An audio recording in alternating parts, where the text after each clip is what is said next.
solve some applications that are modeled by quadratic equations. Believe it or not, this happens a lot in nature and in life. So it's kind of important that you understand that everything that is projected, any ball that is thrown, has a trajectory that is modeled by actually a quadratic equation. If anything has the shape of this, it looks like this, that's a parabola. You guys know that. And if it has that shape, then that can be modeled by a quadratic formula. So I really like this section actually. This is just a problem-solving strategy. Nothing I expect you to memorize at all. It's just you might want to read through it, and it'll give you some tips on how to help yourself be better at solving these applications. Of two consecutive odd integers is 195. Find the integers. Okay, now keep in mind there are some words here that I do expect you to understand. Product is one of them. Product means multiply, okay? Two consecutive means one right after the other. So if I'm talking consecutive odd integers, if I say 3 is my first odd integer, my next odd integer would be 5. That's the next one after 3, the next odd integer. Okay, integer means whole number, okay, positive or negative whole number. All right, now I want you to keep in mind if I consider 3 as my first odd integer, how do I get to my next odd integer? I have to add 2 to get there. I know that it's an odd number, but you still have to add 2. Even though that's an even, it takes 2 to get to the next odd integer, okay? So we want our first odd integer to be x. We want our next odd integer to be x plus 2, okay? All right, let me erase this. Now, it says here we have the product of these, all right? So we're multiplying these things together, and it is 195, okay? So now I'm going to distribute.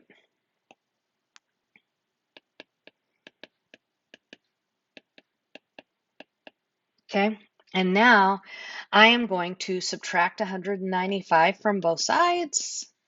So I end up with a quadratic equation that looks like this. Okay. All right.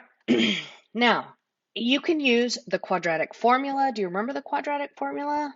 X is equal to negative b plus or minus the square root of b squared minus 4ac all over 2a. There we go.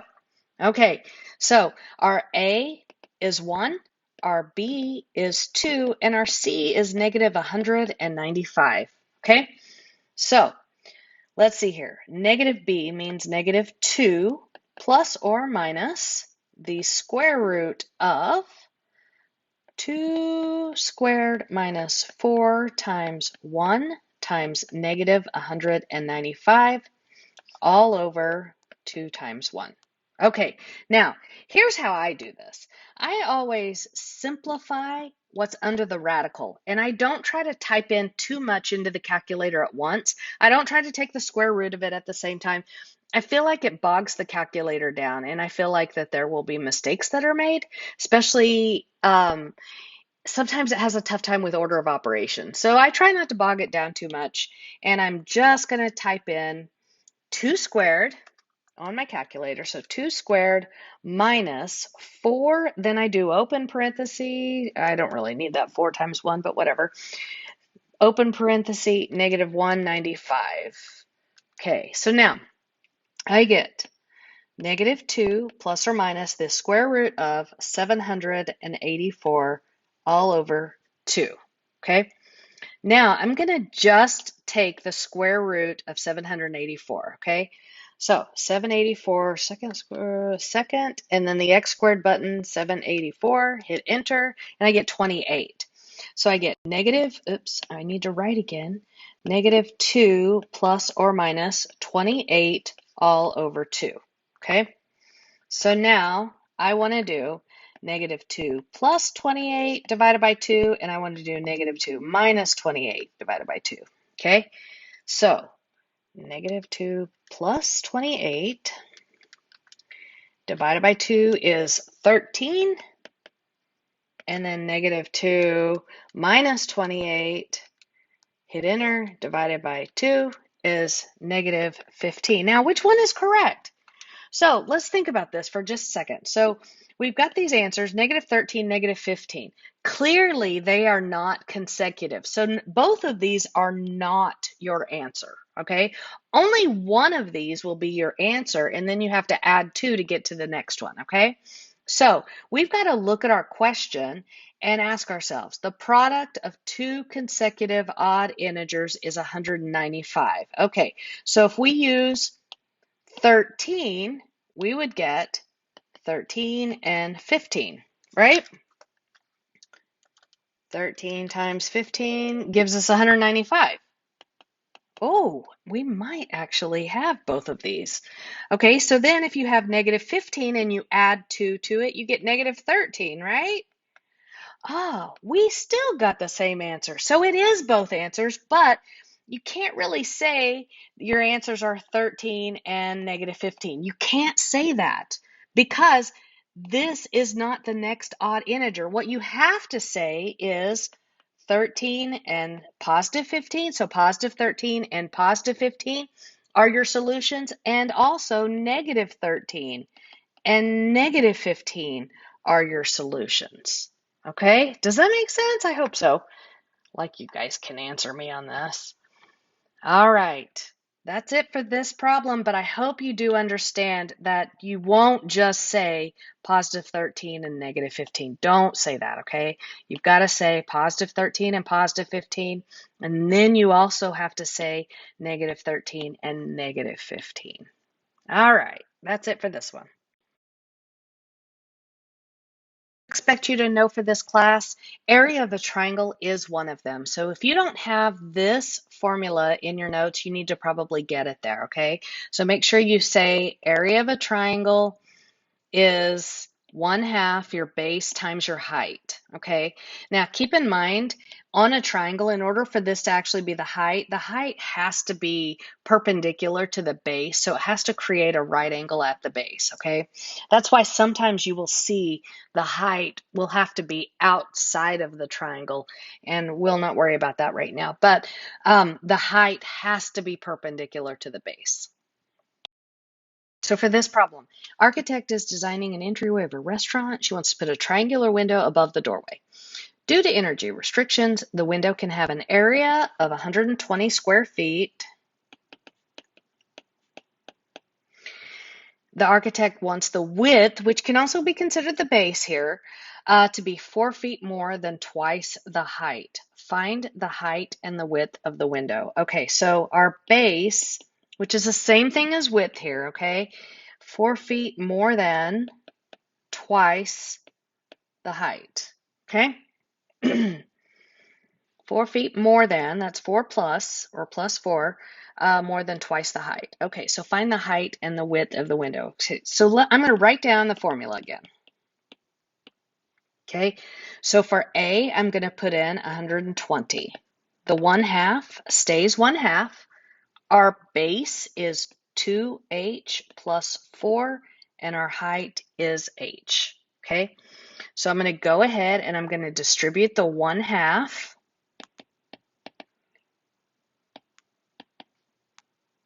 Remember, 1/2 times 2, that's half of 2 is 1. There's a 1 in front of this h right here. And then half of 4 is 2. Okay, and now I've got my h on the outside and I need to distribute that. So I have 120 is equal to h squared plus 2h. Now I'm going to subtract 120 from both sides. So 0 is equal to h squared plus 2h minus 120. And now I'm just going to use the quadratic formula. So my a is 1, my b is 2, and my c is negative 120. Okay, so negative 2 plus or minus, I'm using the quadratic formula, b squared minus 4 times 1 times negative 100. Oops, I need negative 120 here. All over 2 times 1. Okay? All right, again, on my calculator, I'm typing in 2 squared minus 4 times 1 times negative 120, and I get 484 under the radical, all over 2. Now I'm going to go ahead and take the square root of 484, and I get 22. So I get negative 2 plus or minus 22 over 2. And so that gives me negative 2 plus 22 over 2, and that also gives me negative 2 minus 22 over 2. It's a lot of 2's. Negative 2 plus 22 divided by 2 is 10. And keep in mind, what are we finding here? We're actually solving for h, right? So I put an x here, but it's actually an h. So we're finding the height. Negative 2 minus 22 divided by 2 is negative 12. Now, since I'm finding my h, my height, I'm looking for the height of the triangle, okay? And I want you to think about that. Height here would be 10 inches. Over here it would be negative 12 inches. It is not possible for a height to be negative. So we are going to call this one an extraneous solution. So our height is 10. Okay, so I'm going to go back up here. So my h is 10. Okay, and if I want to find the base or the width, okay, width is also base, I would do 2 times 10 plus 4. 20 plus 4 is 24, so B is equal to 24. So we could call that width is 24, and our height is 10, and we're talking feet. That's a big window. All right, and there you have it. That's it for this problem. Okay, so for this problem, we're using the Pythagorean theorem. Actually, this isn't a problem. This is just a formula page, but we're using the Pythagorean theorem on the next problem, okay? And I do expect you to know this, so have this in your notes, okay? And the Pythagorean theorem says leg squared plus leg squared equals hypotenuse squared, okay? And your legs, remember, make up right angles, okay? So you have a leg and a leg. Those make up the right angle, and then you have a hypotenuse. So leg squared plus leg squared equals hypotenuse squared. Okay, so for this problem, it says, Renee is setting up a holiday light display. He wants to make a tree in the shape of 2 right triangles, as shown below. Whoops, I forgot to copy the picture, but that's okay, I'll draw the picture. And has 2 10-foot strings of lights to use for the sides. He will attach the lights to the top of a pole and to 2 stakes on the ground. He wants the height of the pole to be the same as the distance from the base of the pole to each stake. How tall should the pole be? All right, so those are the lights right here. Here is the height, which is the stake, the center stake that it's going to be attached to, okay? And I know that the strings of lights are 10 feet. All right, so from here to here and here to here, those are going to be x, that's x, that's x, okay? According to this statement, it says the height of the pole to be the same as the distance from the base of the pole to each stake. So that's why I knew that this was going to be the same as this right here, okay? And so remember, this is a right angle, okay? So we've got x squared plus x squared is equal to 10 squared, okay? All right, so remember, leg squared plus leg squared, which make up the right angle, are equal to the hypotenuse squared. So I have 2x squared is equal to 100. Okay? Now, I could use the quadratic formula here. You would still come up with the same answer, but honestly, it is not necessary, okay? So check this out. If we were just solving this, just plain old x, we would divide both sides by 2. So I would be left with x squared is equal to 50, okay? Now, in order to get x by itself, because I don't want x squared, I want x. So I could take the square root of both sides, and I would be left with x is equal to square root of 50, which would be plus or minus 5 square roots of 2. But have you guys ever walked into Home Depot and asked the people at Home Depot for 5 square roots of 2 size of a pole?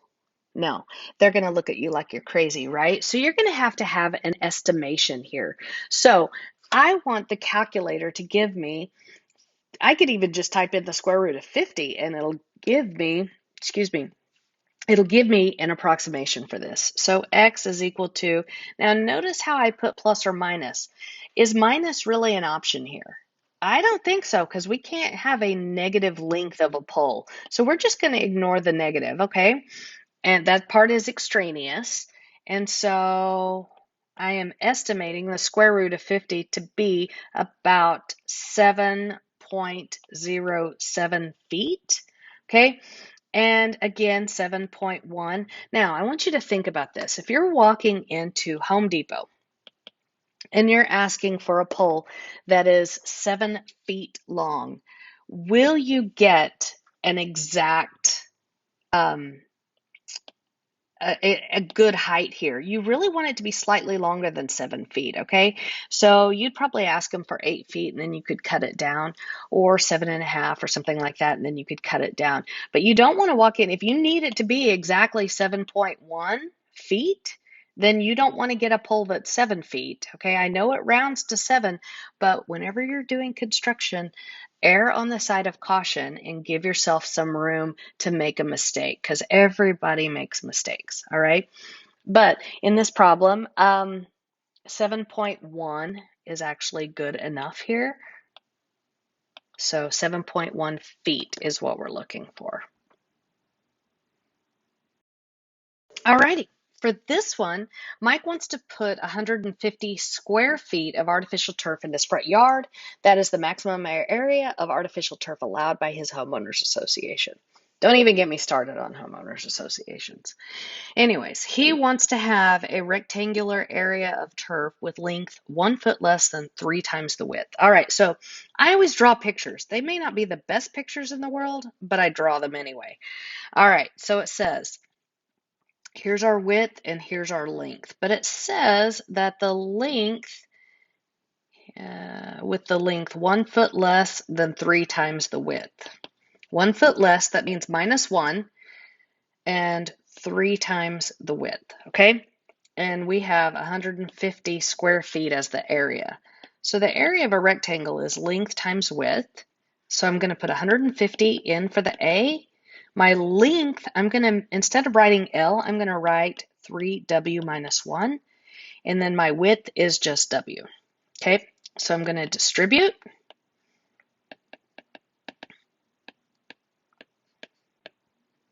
And then I'm going to move my 150 over.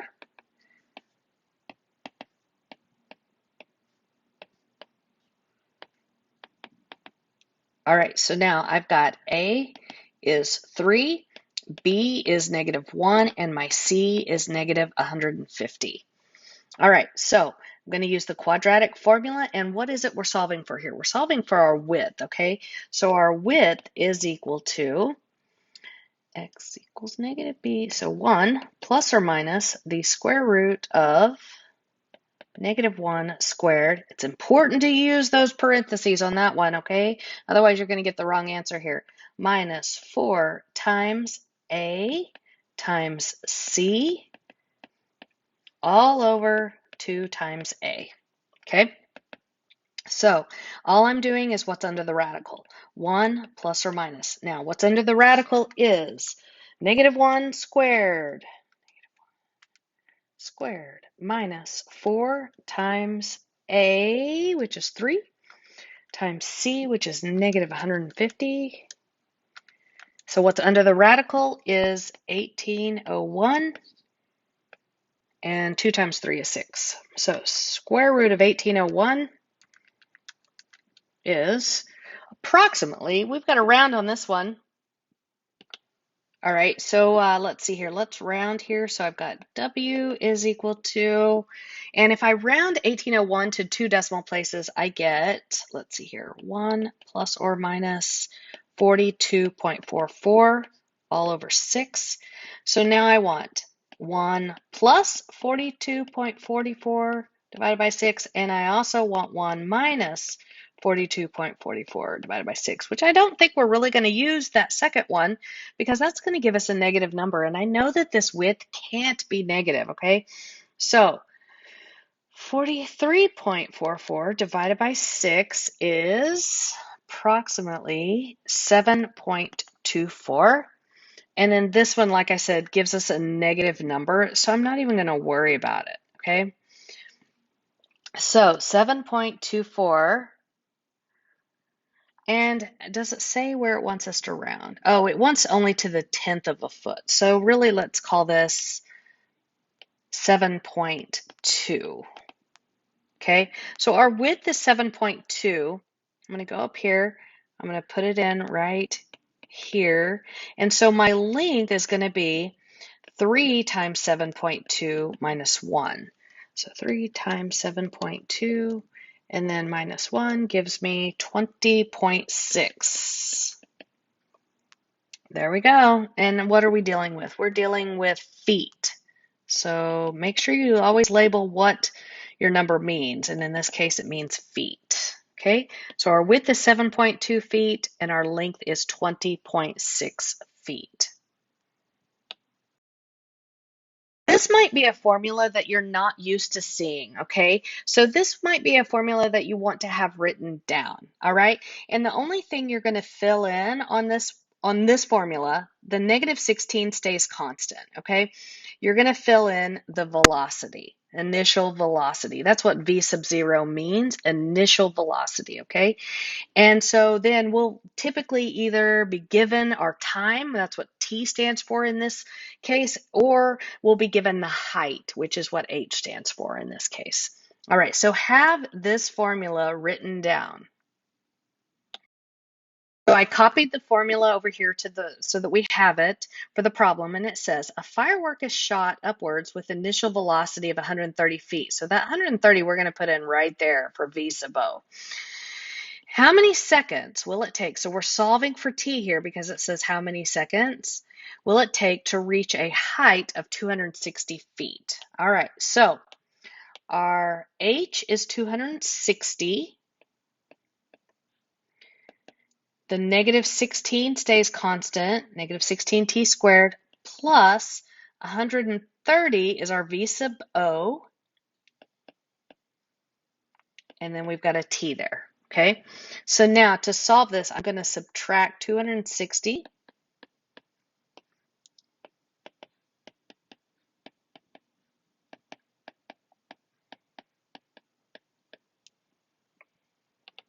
All right, so let's look at, we're going to use the quadratic formula, and our A is going to be negative 16, our B is 130, and our C is negative 260.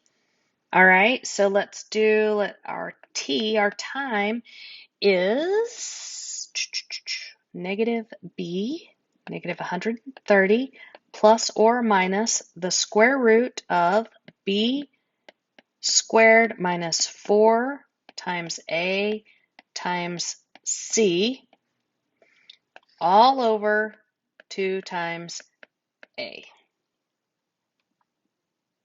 All right, so I'm going to do only what's under the radical on my calculator. So I'm typing in 130 squared minus 4 times negative 16 times negative 260, and I get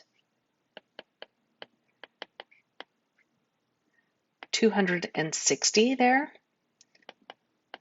Okay, so now here's what I want. I want negative 130 plus the square root of 260. Let me find the square root of 260 real quick.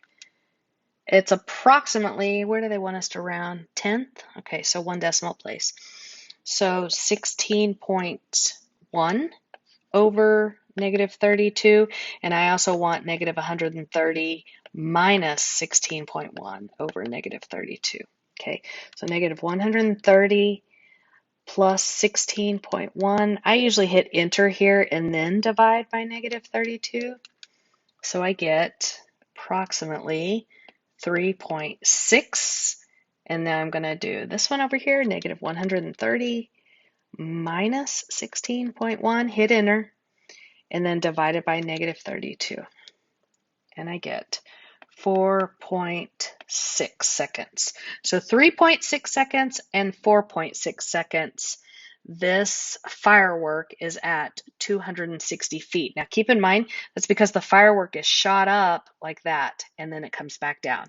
So 3.6 seconds would be about there on the way up, and then 4.6 seconds would be on the way down. Does that make sense? I hope so. All right, so don't forget, always label your answers. That's it for this video, and I hope you have a wonderful day.